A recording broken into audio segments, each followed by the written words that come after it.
Hi, how's it going everyone? My name is Henk and welcome back to the channel. In this video, we'll be talking about early retirement. So have you ever wanted to retire early? And maybe you're sick of your current day job already. How much money would you actually need to retire early?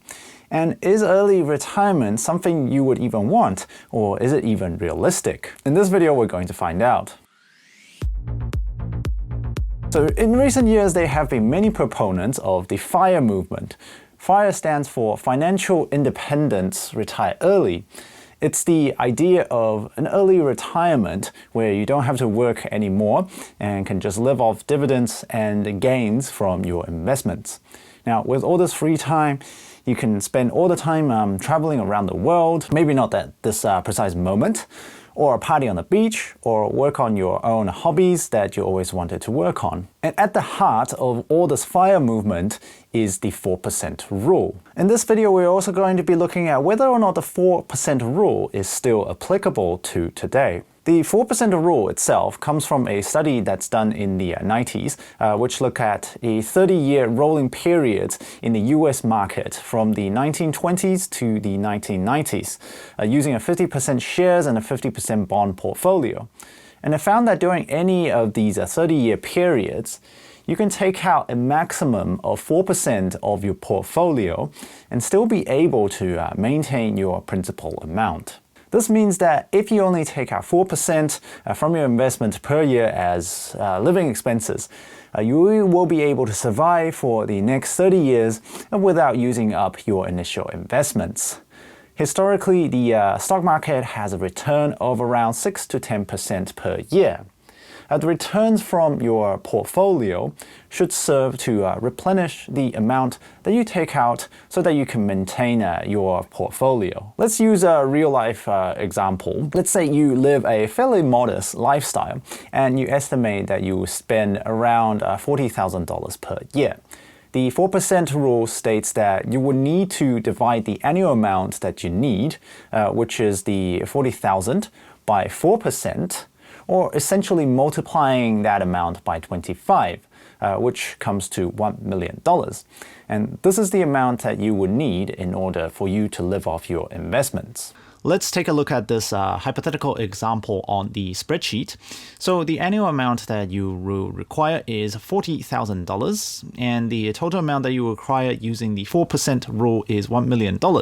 So we'll assume that inflation is around 2%, and your investment returns from your investments and the markets are around 6%. So you start off in the first year with $1 million, and you are looking to spend around $40,000. And you have $960,000 remaining.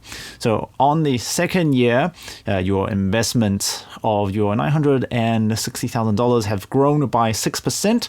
So you end up with a little bit more than $1 million. Now, your spending has also increased due to inflation by 2%. So now you are spending a little bit more than $40,000. So when we subtract those two, we get results of $976,000 remaining. And we can carry out the same calculation over the period of 30 years. Now, after the 30 years period, you actually end up with close to $1.5 million in your portfolio, which is significantly more than the $1 million that you actually started off with. However, the original study was done assuming that you would retire in your 60s and you would live and spend that money for around another 30 years. The average life expectancy in New Zealand these days is about 81 years, but many people live longer than that. But the proponents of FIRE movement do not want to retire at age 65. Ideally, they will want to retire in their 30s. This means that there is a much longer time frame that the money would need to last. So if you want to retire early, you might be looking at a retirement period of 40 or 50 years. Now, over a longer period of time, there is a much greater chance of your money running out due to fluctuations in the market. Let's now have a look at this online calculator to see whether or not the 4% rule still applies. So if you were to retire in your 60s for the 30 years period at $40,000 spending and a 4% withdrawal rate per year, a 100% all-stock portfolio would give you a 97.8% chance of success rate. A conservative portfolio of 50% stocks and 50% bond would also give you a 97.8% chance success rate. However, if you want to retire early for 50 years, using the same $40,000 per year spending and 4% withdrawal rate, a 100% stock portfolio would only give you a 90% chance of success. And a more conservative 50% stock and a 50% bond portfolio will only give you an 83.7% chance of success. Using the same 50-year retirement timeframe, if you lower the withdrawal rate to 3.5% using 100% stock, you go back to having a 97.8% chance of success. And if you use a conservative portfolio of 50% stock, 50% bond, you have a 96.7% chance of success. These results show that in order to make your money last for longer, you would need to take out a smaller percentage of your portfolio. So instead of taking out 4%, you are taking out either 3.5 or even 3%. Now, by taking out a smaller percentage, there's a much higher probability that your portfolio would last forever.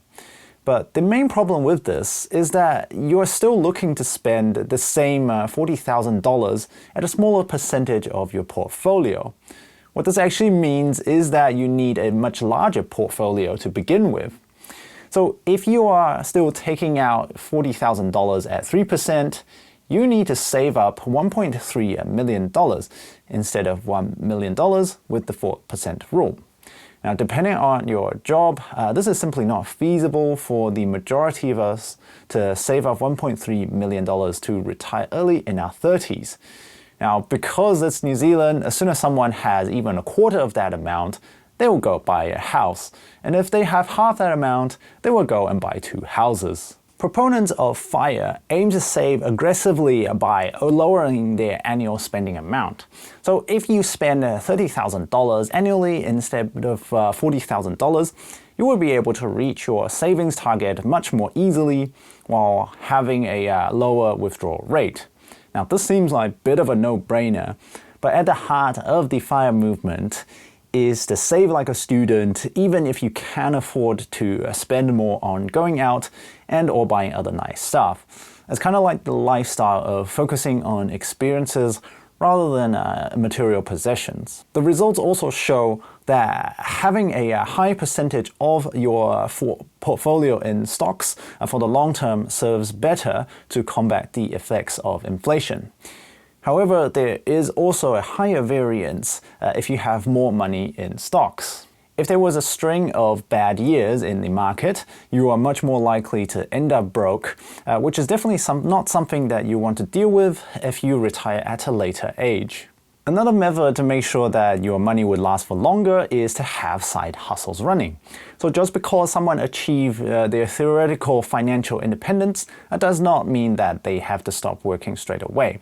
Now, many of them choose to work part-time and spend more time with family or friends while earning income on the side.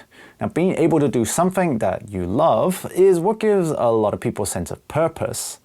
So in conclusion, the original 4% rule was designed for a 30-period time frame. Now, these days, due to longer life expectancy, or if you simply want to retire early following the FIRE method, the 4% rule does not have a 100% success rate. At a 50 years retirement period, you only get a maximum success rate of 90% using the 4% rule. If you want to retire early and not run out of money, you may need to adopt a 3.5% or 3% rule for withdrawal. And in order to achieve that, you may need to save extremely aggressively. And by saving aggressively, it just means that you might need to be extremely stingy. In terms of portfolio distribution, if you want to retire early, you will need a significant amount of your portfolio, i.e. at least 70% in stocks, if you wish to retire early and not run out of money later on. Now, due to the low interest rates all around the world, bond returns have been significantly worse when compared to stocks within the last 20 years. So the question remains, do you actually need millions to retire early? Now, obviously, it depends on your lifestyle. If you're in your 30s and want to retire today, and you want your money to last for the next 50 years, you might want to adopt a 3% rule, which means you probably want more than $1 million in your investment portfolio. However, if you want to retire later on in life, in say 30 years' time, the power of compounding interest would be on your side. So let's say if you want to save up $1 million in 30 years' time at a 6% rate per year, which is definitely on the modest side, and you're able to put away $500 per year, you will need to start off with around $90,000 initial savings. Now, that still might seem like quite a bit, but it's a lot more manageable than the $1 million that you'll want to get if you want to retire early. So I hope this video has been helpful for you, and I wish you all the best on your FIRE journeys, and I will see you guys next time. Peace.